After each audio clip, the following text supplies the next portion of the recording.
বলতে চাই, আপনি সংবিধানের সাংবিধানিকতা অবলম্বন করে এই জুলাই সনদে চিকিৎসা দিতে পারেন না।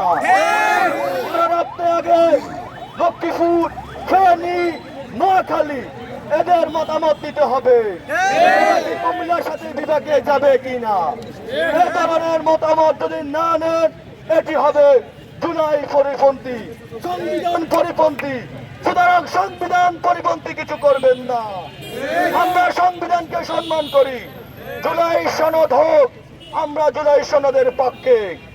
কিন্তু জুলাই সনদের ৬৮ নম্বর অনুচ্ছেদে আগামীকালকে ৬৮ নম্বর অনুচ্ছেদে যে সিগনেচার করা হবে, সেখানে এসেছেন দুটি বিভাগের কথা।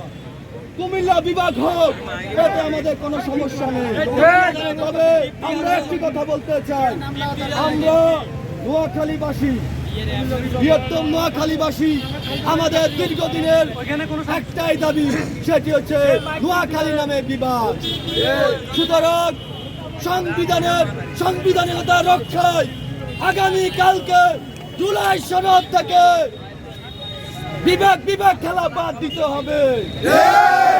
আমরা প্রধান উপদেষ্টাকে বলে দিতে চাই, ৬৮ নম্বর অনুচ্ছেদে যদি আগামীকালকে কোন জেলাকে বিভাগ ঘোষণা করা হয়, নোয়াখালীর জনগণ তা মেনে নিবে না। নোয়াখালীর সর্বত্র জনগণ, বৃহত্তর নোয়াখালীর মানুষ রাজপথে নেমে আসবে। নোয়াখালীর মানুষের একটাই দাবি, জুলাই সনদে যদি কোন বিভাগ অন্তর্ভুক্ত করতে হয়, নবম বিভাগ হিসাবে নোয়াখালীকে অন্তর্ভুক্ত করতে হবে।